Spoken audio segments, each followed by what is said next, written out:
Pastor Praveen Kumar road ప్రమాదంలో మృతి చెందారు. వారి కుటుంబ సభ్యులకి మన ప్రగాఢ సానుభూతిని తెలియజేస్తున్నాను. ఇక్కడ ముందుగా ఒక డిస్క్లైమర్ లాగండి. నేను పాస్టర్ ప్రవీణ్ కుమార్ గారి గురించి నేను విన్నది నిన్న సాయంకాలం, అంటే ఫస్ట్ టైం వారి పేరు విన్నాను. వారి గురించి నాకు పెద్దగా తెలియదు. బేసిక్గా నా అభిప్రాయం నేను చెప్తానండి మ్యాటర్లోకి వెళ్లే ముందు. మత విశ్వాసాలు లేకపోతే కులభావాలు అనేటివి మనకు సౌకర్యంగా ఉన్నంత వరకు మనం వాడుకోవడంలో తప్పు లేదన్నది నా వ్యక్తిగత అభిప్రాయము. మత విశ్వాసం అంటేనే నమ్మకం అంటే మన మతాన్ని మనం గౌరవించుకోవడం ఒక నమ్మకం. పక్క మతం చెడ్డది, ఇంకొక మతం దుర్మార్గమైనది అన్నప్పుడు అది నమ్మకం ఎట్లయితుంది? అది అపనమ్మకం అవుతుంది. సో ఇక్కడ నేను అనేది జనరల్గా చెప్తున్నానండి. మతాలను కులాలను అంతవరకు చూస్తేనే బాగుంటుంది అన్నది నా అభిప్రాయము. ఇప్పుడు నేను కూడా చిన్నప్పుడు చదువుకునేటప్పుడు కూడా ఎక్కడా నా మతం కానీ నా కులం కానీ నాకు ఉపయోగపడలేదు. నేను తర్వాత కాలేజీకి వెళ్ళాను, అక్కడ అంతే. తర్వాత నేను యూకేకి వచ్చాను, ఇక్కడ కూడా అంతే. మనం కష్టపడాలి, మనం కష్టం చేసుకొని మన కష్టం మీద మనం ఎదగాలి తప్పితే ఏదో కులమో లేకపోతే మతమో మనకు ఏదో చేస్తుందన్న దాంట్లో నాకు అందులో అయితే నమ్మకం లేదండి. ఎస్, మనం మతాల్ని ఎందుకు విశ్వసిస్తాం, కులాల్ని ఎందుకు ఆచరిస్తామంటే ఆ మతంలో ఉన్న మంచిని మనం తీసుకోవచ్చు. ఆ మతంలో ఉన్న మంచిని తీసుకొని మనం ఏదైనా కష్టాల్లో ఉన్నప్పుడు మన హోలీ బుక్స్ మనకి ఏం చెప్పాయి అన్నది మనం ఆలోచన చేసుకుంటే దెన్ మనసుకు ఒక నిమ్మలత్వం అనేది వస్తుంది. నా వరకు నాకు అంతవరకే నేను దాన్ని చూస్తాను. నేను గుడికి వెళ్తాను. నేను విపరీతమైన భక్తుని కాదు, నేను హిందువుని అని చెప్పుకోవడానికి నేను గర్వపడతాను.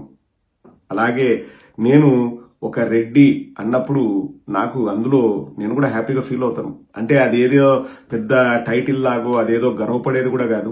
బట్ నేను ఎప్పుడు గర్వపడతానంటే ఒక సాటి 10 మంది రెడ్లు చూడబ్బా మన ప్రదీప్ మన వాడు మంచి చెప్తున్నాడు, వాడు మంచి చేస్తున్నాడు అనుకుంటే అది నాకు ఆనందం. అంతే తప్ప వేరే కులాలను వేరే మతాల్ని దుమ్మెత్తిపోస్తూ లేకపోతే దానికోసం ఎవరినైనా చంపడాలో లేకపోతే నరకడాలో అనేటివి అది అమానుషం. అవి తీవ్రంగా ఖండించాల్సిన విషయాలు. ఎక్కడ కూడా అండి, ఏ హోలీ బుక్లో కూడా దేవుడు మన కులం మన మతం కాకపోతే వారిని చంపండి అని ఏ దేవుడు చెప్పడు.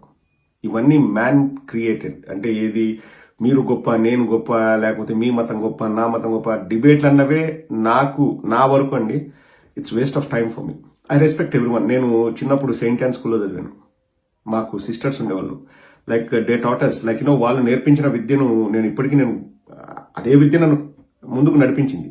బట్ ఏ రోజు కూడా వాళ్ళు మతం మార్చుకోండి, మీరు హిందూయిజంలోంచి క్రిస్టియానిటీలోకి రండి అని చెప్పి ఎవరు ఇంతవరకు నాకు చెప్పలేదు. ఇంతవరకు అండి నా లైఫ్లో ఇప్పటి వరకు ఎవరు కూడా నన్ను అప్రోచ్ అయ్యి నువ్వు మతం మారు లేకపోతే నువ్వు ఆ కులాన్ని తిట్టు ఈ కులాన్ని పొగడని నా వరకు వచ్చి నాకు ఎవరు చెప్పలేదండి. అండ్ నేను పట్టించుకోను.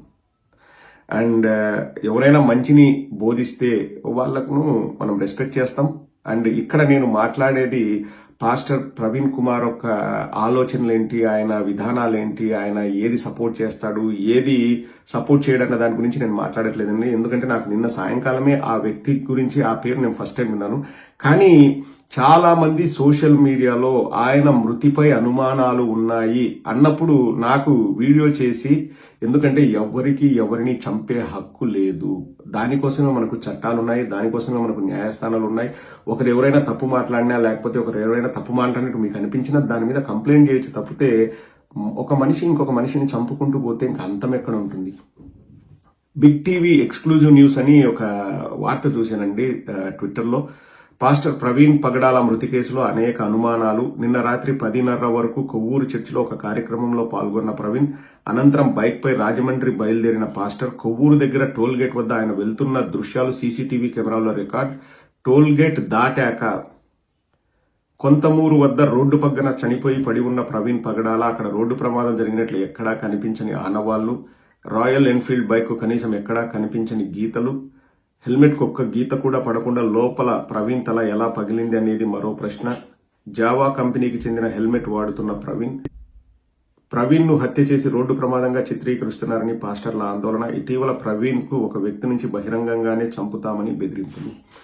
నేను కూడా ఆ వీడియో చూశానండి. అది ఇక్కడ ప్లే చేయడం నాకు ఇష్టం లేదు. ఒక పెద్ద ఆయన, నేను వారం రోజులు టైం ఇస్తున్నా, క్షమాపణ చెప్పాలి, లేకపోతే తీవ్ర పరిణామాలు ఎదుర్కోవాల్సి ఉంటుంది అని చెప్తే, ఇతను కూడా నేను క్షమాపణ చెప్తాను ఎందుకంటే నా లైఫ్కి ప్రాబ్లం ఉందని చెప్పేసి ప్రవీణ్ పగడాల స్వయంగా మెసేజ్ పెట్టిన ఒక ఫోటో కూడా నేను చూశాను. ఇక్కడ నేను ప్రభుత్వాన్ని కోరేది ఒకటే, ఎవరు ఎవరిని చంపే హక్కు లేదు. అది మన రాజ్యాంగానికి విరుద్ధం, మన చట్టాలకు, మన న్యాయస్థానాలకు అవి మంచి పనులు కాదు. కాబట్టి ప్రభుత్వాన్ని కోరేది ఒకటే, నిజాల్ని నిగ్గు తేల్చాలి, వారి ఆత్మకి శాంతి కలగాలి.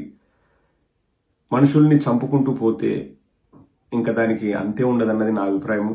వారి కుటుంబ సభ్యులు ఎంత బాధపడుతుంటారో నేను అర్థం చేసుకోగలను.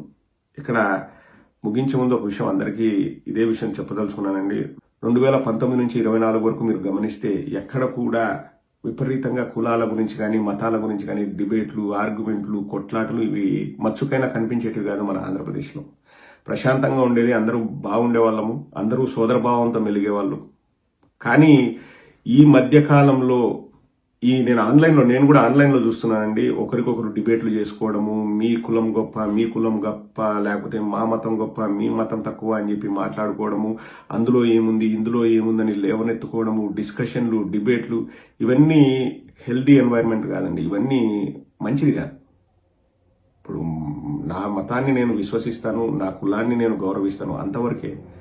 దానిల మీద డిబేట్లు పెట్టి మళ్ళా దరిద్రం ఏంటంటే, మన ఆంధ్రప్రదేశ్లో ఉన్న దరిద్రం ఏంటంటే వాటిని రాజకీయాల్లోకి తీసుకొస్తారు. ఎందుకంటే రాజకీయ నిరుద్యోగులు, రాజకీయ సన్నాసులు, వాళ్ళకి ఇంకా ఏం చేసేది చేతగాక ఏదో ఒక ఆయుధంగా దేన్ని తీసుకోవాలి, ఈజీగా ప్రజల మనోభావాల్ని ఏ విధంగా రెచ్చగొట్టాలి అని చెప్పేసి కులాలను, మతాలను పైకి తీసుకొచ్చి దాని ద్వారా ఏదో నేను ఒక మతాన్ని కాపాడుతున్నాను, ఆ మతాన్ని కాపాడడానికి నేను పైనుంచి దిగి వచ్చిన దైవాంశ సంభూతుడిని అని కలరింగించుకుంటూ ఆ వేషధారంలో బయటకు వచ్చి ప్రజల్ని కన్ఫ్యూజ్ చేయాలని చూస్తారు. ఒక్కటి మాత్రం గ్యారెంటీ అండి, ఉదయాన్నే లేస్తే మన ముడ్డి మనం గడుక్కోవాలి, మన పనులు మనం చేసుకోవాలి, మన దైనందిన కార్యక్రమాలు మనం చేసుకోవాలి. మనం పని చేస్తేనే మన నోట్లోకి 4 వేలు పోతాయి. అఫ్ కోర్స్ ఉన్నారు 1-2% of people in the society, 1-2% ఉంటారు దొంగతనాలు చేసో, లేకపోతే అక్కడ భూములు కాజేసో, ఇక్కడ కొట్టేసో ఉన్న పలంగా కోటీసులయ్యే వాళ్ళు కొంతమంది ఉంటారు. అవన్నీ శాశ్వతం కాదు. కష్టపడాలి, కష్టపడి నువ్వు పోషించుకోవాలి, నీ కుటుంబాన్ని నువ్వు పోషించుకోవాలి. అది బాటం లైన్. ఇంకా దాని తర్వాత టైం ఉంటే ఏదైనా సమాజానికి చేయాలని మంచి విధంగా చేస్తే అది సంతోషం. లేదు ఒకడి మీద కక్ష పెంచుకోవాలి, ఒకడి మీద మనం అంటే ఏది కులాల పేరుతో, మతాల పేరుతో చేయాలన్నంత దౌర్భాగ్యమైన పని ఇంకోటి ఉంటుంది. ముగించే ముందు మళ్ళీ ఒకటే చెప్తున్నా అండి, చనిపోయిన వ్యక్తుల గురించి మనం చెడ్డగా మాట్లాడకూడదు. వారు గతంలో ఏం మాట్లాడారో నాకు తెలీదు. ఎవరిది రైట్, ఎవరిది రాంగ్ అనే డిస్కషన్లోకి నేను వెళ్ళదలుచుకోలేదు. బట్ ఎవరైనా కానీ ఏదైనా, ఇప్పుడు నేను చెప్తున్నాను కదండి, వారు ఇంతకుముందు ఏం బోధించేవారో, వారు ఏం చెప్పేవారో నాకు తెలియదు. నేను ఫస్ట్ టైం పగడాల ప్రవీణ్ అనే పేరు నిన్న వారి మరణ వార్త విన్న తర్వాత నాకు తెలిసింది. బట్ ఎవరిని చంపకూడదు, అది తప్పు. అందుకోసమనే నేను ప్రభుత్వాన్ని రిక్వెస్ట్ చేస్తున్నాను, అనుమానాలు ఉన్నప్పుడు సమగ్రమైన విచారణ జరిపి నిందితుల్ని, ఒకవేళ నిజంగా అది యాక్సిడెంట్ కాకుండా హత్య అయితే నిందితుల్ని పట్టుకొని శిక్షించాలని ఈ ప్రభుత్వాన్ని కోరుతున్నాను.